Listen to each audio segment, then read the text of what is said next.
I'm tired. Okay. Gonna stand up?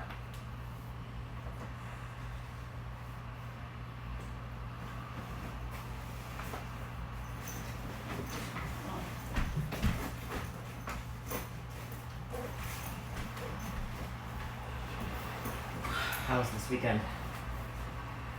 It's like any other weekend. I'm spending the entire day being a one-on-one with one kid and outside in the community when I don't want to be. Sure, yeah.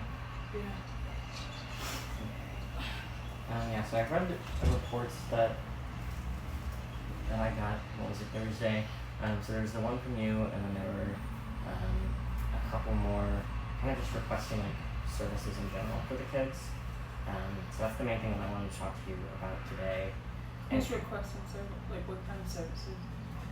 So the way that the report was screened, there's like two different types of reports. One is related to child abuse or neglect, and the other is called a services report. So that means there's no allegation of abuse or neglect. It's just kind of a general request for more help and more services. So that's what kind of report this is. Okay. So I wanted to kind of talk to you about what you're looking for as far as services. Okay. At this point, I understand that you're like pretty overwhelmed. There's a lot going on. So I wanted to understand more about what you're hoping for as far as services at this time.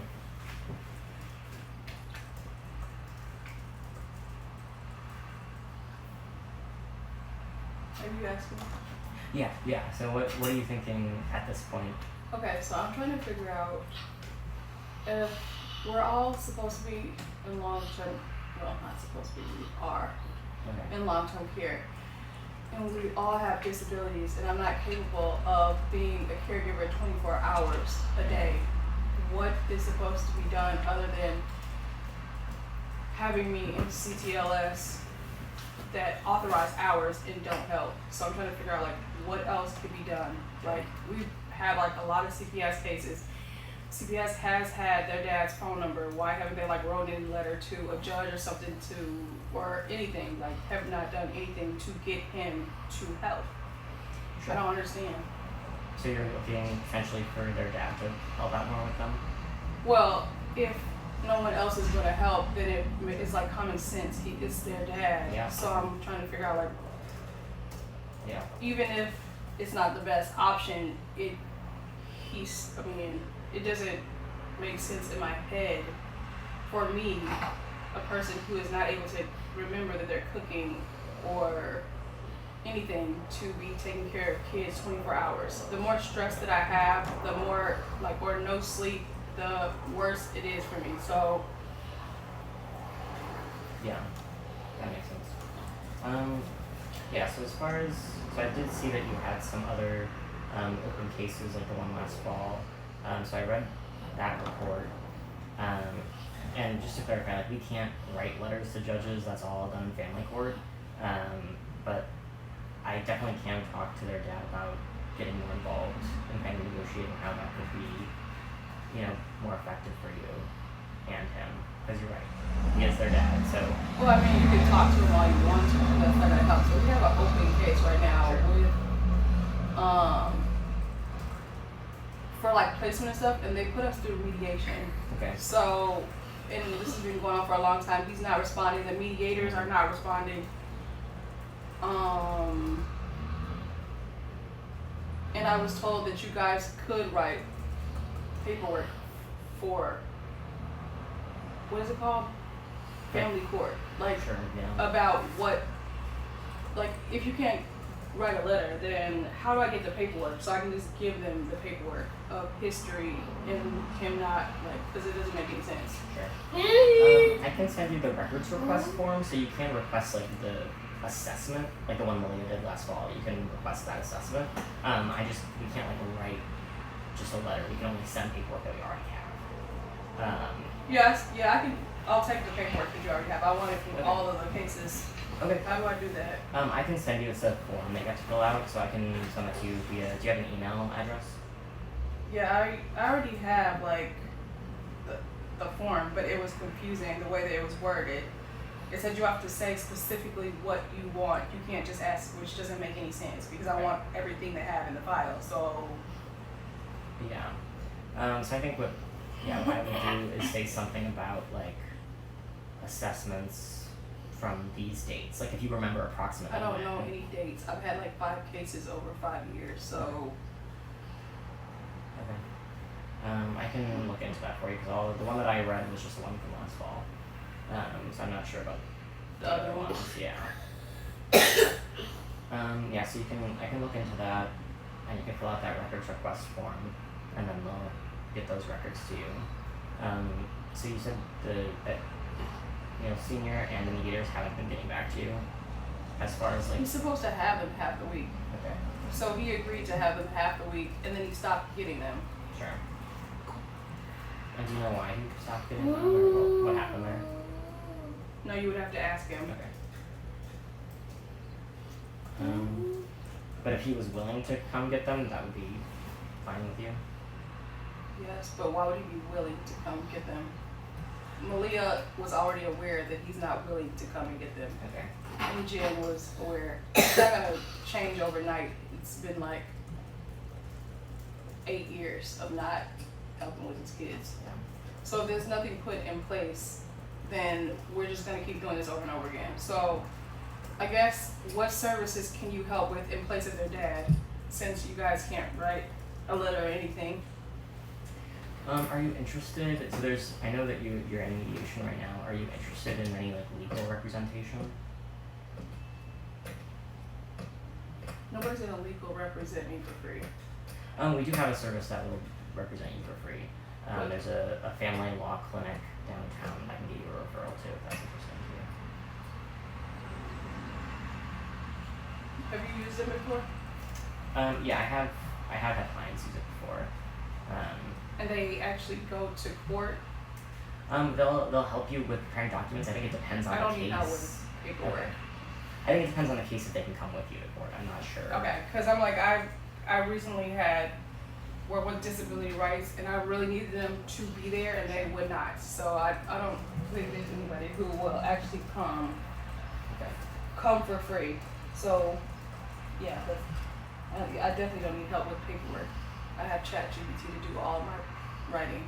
Okay. Yeah. I can reach out and see if they'd be willing to come with you.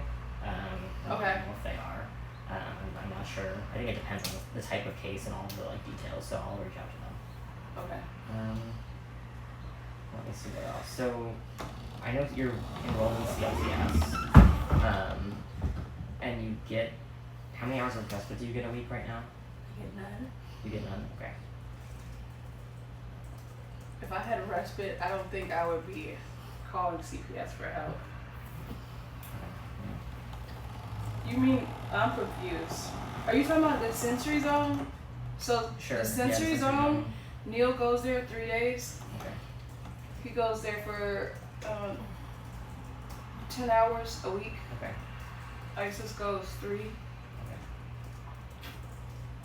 That's what you mean by respite? Yeah. Or No, I meant like, okay, so my family did foster care here for years. okay. And when they wanted to go for respite, they had somebody get their kids for days or a week. Right. Sure. And they weren't sick. So that's what I was asking Malia for. She asked me would I be fine, and I said if someone was able to get the kids for at least 3 days per week. Sure. Okay.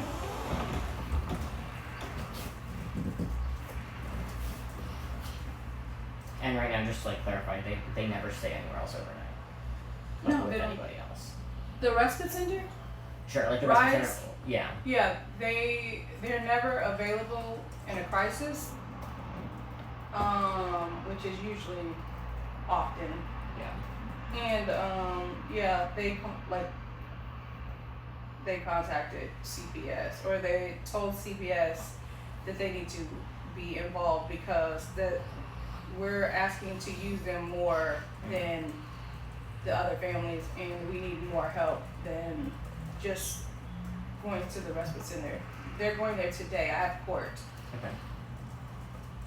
from the last CPS, Sure. the stuff regarding that, me asking for a break and then going to jail. So Okay.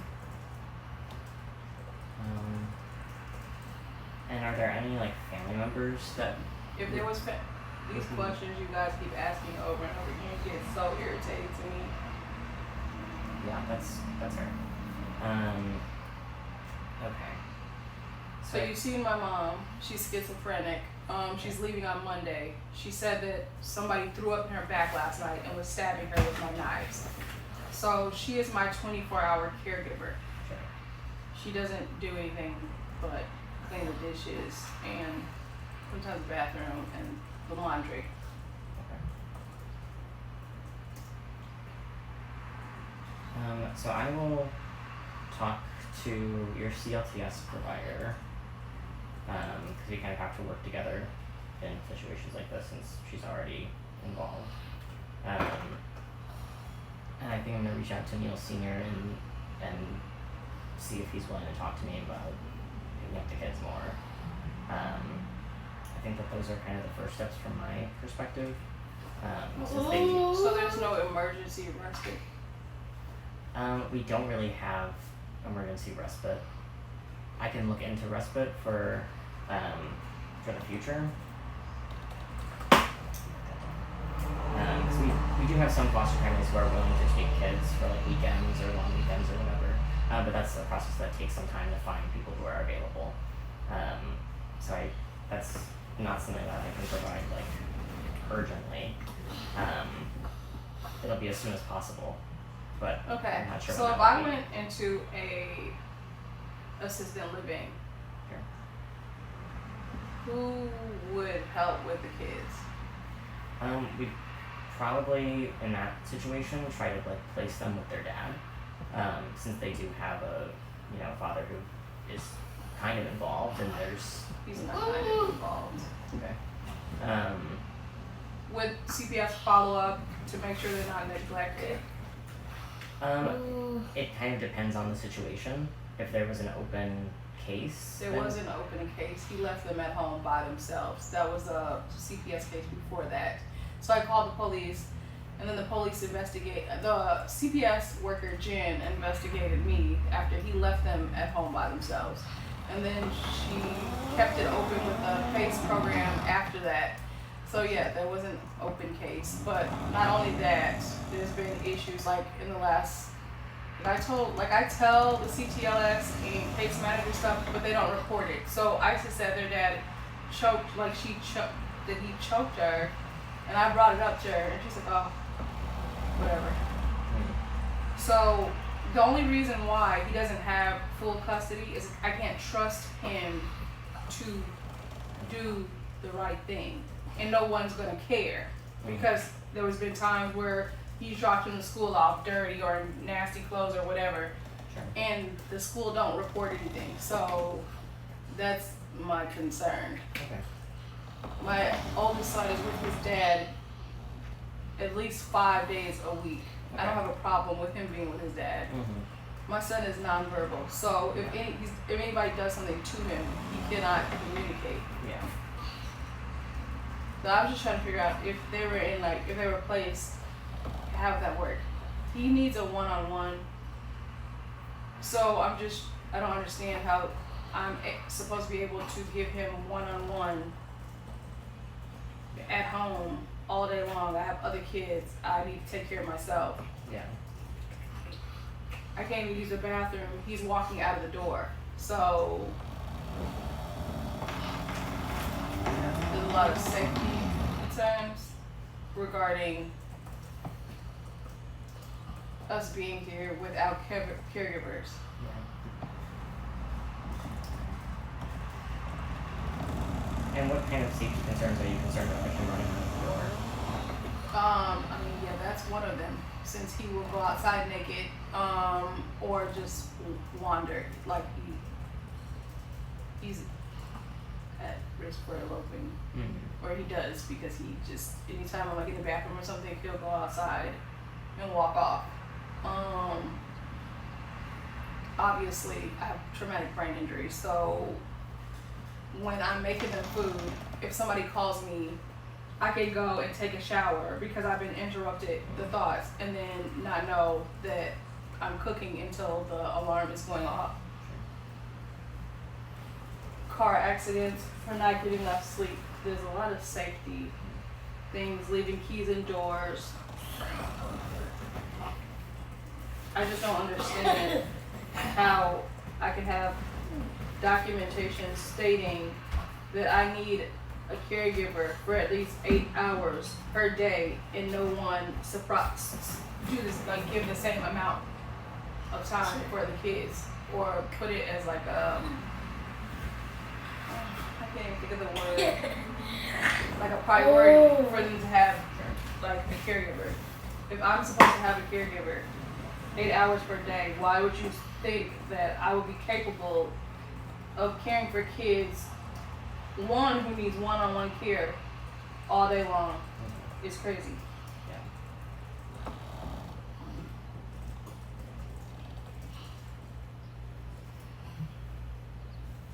Yeah, and I will be talking to your CLTS worker to kind of understand more about all of that.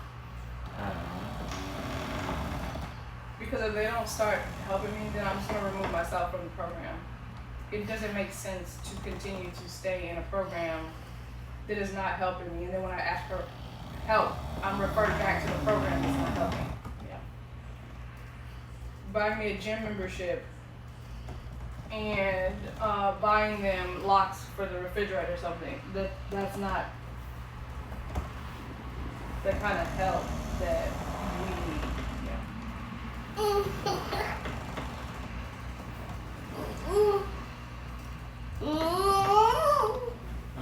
Yeah, so I'll reach out to her and kind of try to understand more about what's going on, like from her end. And then I think I will reach out to Neil Sr. and just kind of start conversations with him. Because it sounds like, I mean, I hear you. Like you're kind of in a crisis where you feel like you can't take care of the kids at the level that you are. So trying to find some stuff in the meantime, like Neil Sr., could kind of be a good first step, I would think. Because like I said, we just don't have the resources for emergency respite the way that I wish we did. So I think that'll be my first step. Is there anything else that you think would be helpful at this point? No, the only thing that I thought would be helpful was paperwork to send to a judge. But I'm thinking that maybe after I go above and beyond, I can get a letter from my doctor. Okay, yeah. So you don't have any families that have disabled parents who can't take care of their kids that, like, what, I don't understand, why is there not anything put in place for families that are not able to take care of themselves and their kids? It doesn't make any sense to me. Yeah. There has to be something put in place for someone who is physically not capable of caring for themselves and kids. I can understand if it was mentally, but it's physically, which is not making sense. There has to be something that is put in place. I can't see that there's not. Because CTLS alone doesn't make any sense, because CTLS does not provide the respite, they provide the hours. Yeah.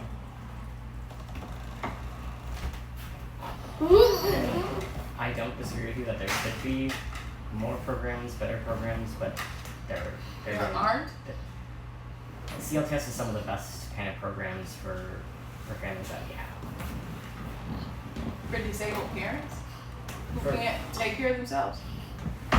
That is kind of where I would usually think to refer someone to in that situation. So you don't have any cases where a disabled parent can't take care of their kids. What do they do? I could ask around about people's experience with that. I haven't personally had experience with disabled parents who are struggling to take care of their kids. With their, I said myself and my kids. Yeah, I haven't personally had experience with that. There's probably a reason why.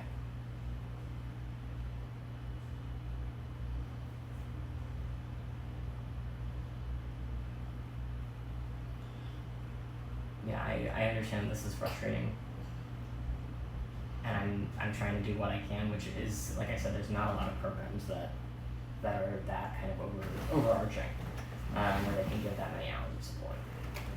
So I'll try to find what I can. What about hours? Sorry, what was that? You just said something about hours. Yeah, so there aren't programs that can give the hours of, like, that many hours of support, and What hours? like kind of what you're talking about with the 3 days of They can. Yeah, they can. With the doctor's note, they have that. They've authorized 40 hours per week. But I have no caregiver, so how does that help? Right, that's what I'm saying. There aren't, like finding a program that can do that. Well, they had a program that could do that, and they were sending students. So my issue is neglect. So we're being neglected. How do we fix the problem? There has to be something. It doesn't make any sense. Yeah, and I hear what you're saying, and also I'm telling you what I can do right now, which is talk to my Well, you dad. can tell me what you can do. I'm saying what is supposed to be put in place. So we're being neglected. What is a social worker supposed to do? I mean, that's a big question. That depends on the situation. This situation. In Because this, nothing's being done. sure, in this situation, I'm telling you what I can do. Okay, we're being neglected. What can you do? I'm going to talk to your CLCS provider more and just understand kind of the situation. And I'm going to reach out to Neil Sr. and see if he can get involved with seeing the kids more and taking care of them more. Is that protocol? Is that the minimum or is that the maximum for neglect? And like I said, so you can talk to my supervisor more if you want. Can you have your I don't understand why the supervisors never come themselves, because this is Sure.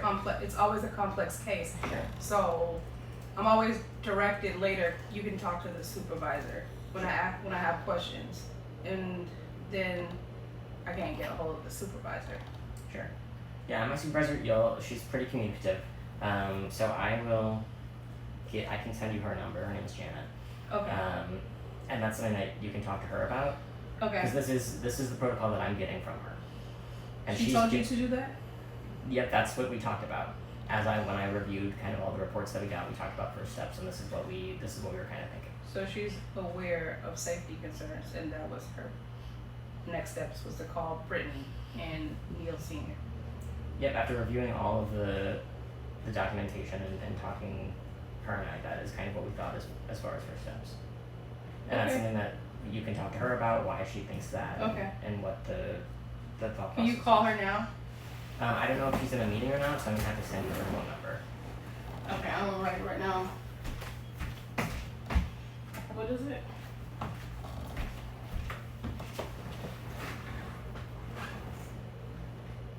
Yeah, I'm gonna have to grab it for you when I get back to my office to see what she's doing today. I don't have her phone number. I have her personal phone number, but I don't have her office phone number.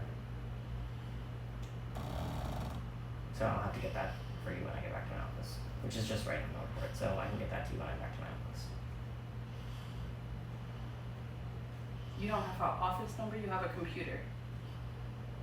Yeah, I have an iPad to take notes, and then I do have her personal phone number on my personal phone. and I'm that's talking how- about on the computer. You don't have her office number in your emails? I don't think I do now. How long have you been working there? I've been working here for about a year and a half. Oh.